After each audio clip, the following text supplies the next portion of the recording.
ಈ ರುದ್ರಾಭಿಷೇಕವನ್ನು ಅದೇ ರೀತಿ ಮೃತ್ಯುಂಜಯ ಹೋಮವನ್ನು ನಮ್ಮ ಪಕ್ಷದ ಅಧ್ಯಕ್ಷರಾದಂಥ ಹಿರಿಯರಾದಂಥ ನಮ್ಮ ನಾಗಣ್ಣವರು ಈ ಒಂದು ದಿನ ಸೋಮೇಶ್ವರ ಸ್ವಾಮಿ ಟೆಂಪಲ್ ದೇವಾಲಯದಲ್ಲಿ ಹಮ್ಮಿಕೊಂಡಿದ್ದಾರೆ.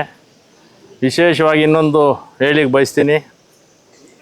ಈಗಾಗಲೇ ಹೇಳಿದ್ದಾರೆ, ನಮ್ಮ ಮಾಜಿ ಪ್ರಧಾನಮಂತ್ರಿಗಳು ಈ ಒಂದು ರಾಜ್ಯದ ರೈತರ ಕಣ್ಮಣಿ, ರೈತರಿಗೋಸ್ಕರನೇ ಹುಟ್ಟಿರ್ತಕ್ಕಂಥ ಒಬ್ಬ ಧೀಮಂತ ನಾಯಕ ಅಂತಲೂ ಹೇಳ್ಬೋದು. ಬಹುಶಃ ಅಂಥ ಒಬ್ಬ ಪುಣ್ಯಾತ್ಮರು ಹುಟ್ಟಿರೋದು ನಮ್ಮ ರಾಜ್ಯದಲ್ಲೇ ನಮ್ಮ ಪುಣ್ಯ ಹೇಳಬೇಕು ಅಂದರೆ. ಯಾಕಂತಂದರೆ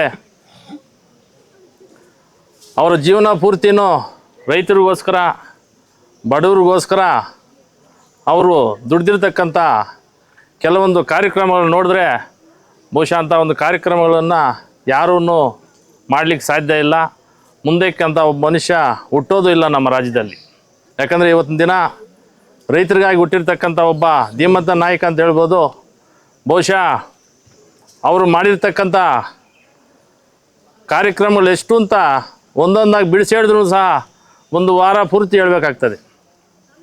ಅವರ ಒಂದು ಇವತ್ತಿನ ದಿನ 94ನೇ ಹುಟ್ಟುಹಬ್ಬದ ಶುಭಾಶಯಗಳನ್ನು ನಮ್ಮ ಪಕ್ಷದ ಪರವಾಗಿ ಹಾಗೂ ಏನು ನಮ್ಮ ನಾಗಣ್ಣವರು ಈ ಒಂದು ಕಾರ್ಯಕ್ರಮನ ಹಮ್ಮಿಕೊಂಡಿದ್ದಾರೆ. ವಿಶೇಷವಾಗಿ ಅವ್ರಿಗೆ ಆಯುಸ್ಸು ಆರೋಗ್ಯ ತುಂಬ ಚೆನ್ನಾಗಿ ಕೊಡಲಿ ಅಂತ ಈ ಸಂದರ್ಭದಲ್ಲಿ ನಾನು ದೇವರಲ್ಲಿ ಪ್ರಾರ್ಥನೆ ಮಾಡ್ತೀನಿ. ಮುಖ್ಯವಾಗಿ ಇನ್ನೊಂದು ಏನು ಅಂತಂದರೆ, ಅವರು ವಿಶೇಷವಾಗಿ ನಮ್ಮ ಈಶ್ವರ ಭಕ್ತರು ಅಂತಲೂ ಸಹ ನಾನು ಈ ಸಂದರ್ಭದಲ್ಲಿ ಹೇಳಿಕ್ಕೆ ಬಯಸ್ತೀನಿ. ಯಾಕಂದರೆ ದೈವ ಭಕ್ತರವರು. ಯಾಕಂದರೆ ಈ ಒಂದು ರಾಜ್ಯದಲ್ಲಿ ಒಬ್ಬ ಬಡ ಕುಟುಂಬದಲ್ಲಿ ಹುಟ್ಟಿರ್ತಕ್ಕಂಥ ಒಬ್ಬ ಮನುಷ್ಯ ಕೆಂಪುಕೋಟೆಯಲ್ಲಿ ಧ್ವಜ ಹಾರಿಸ್ತಾರೆ ಅಂತಂದರೆ ಬಹುಶಃ ಅಷ್ಟು ಸುಲಭ ಅಲ್ಲ. ನಾವು ನೋಡೋಕ್ಕಾಗಲ್ಲ ಬಿಡ್ರಿ. ಮುಂದೆ ಇನ್ಯಾರೂ ನಮ್ಮ ನಾಡಿನ ಒಬ್ಬ ಯಾರೂ ಸಹ ಆ ಒಂದು ಕೆಲಸಕ್ಕೆ ಆ ಒಂದು ಮೇಲಕ್ಕೆ ಹೋಗ್ಲಿಕ್ಕೆ ಸಾಧ್ಯ ಇಲ್ಲ. ಅಂಥವ್ರ ಒಂದು ಆಯುಸ್ಸು ಆರೋಗ್ಯ ಚೆನ್ನಾಗಿ ಕೊಡಲಿ.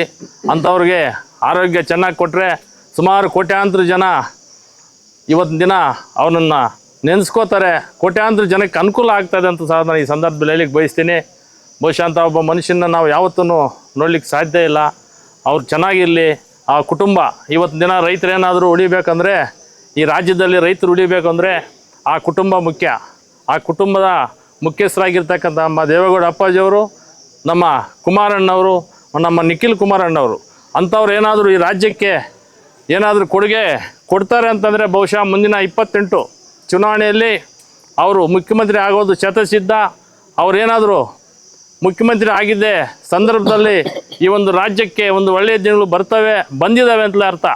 ಯಾಕಂತಂದರೆ ಈಗಾಗಲೇ ತಾವೆಲ್ಲನೂ ನೋಡ್ತಾ ಇದ್ದೀರಿ ಈ ಒಂದು ರಾಜ್ಯಕ್ಕೆ ಯಾವ ಗತಿ ಬಂದಿದೆ ಅಂತ ಹೇಳ್ಬಿಟ್ಟು.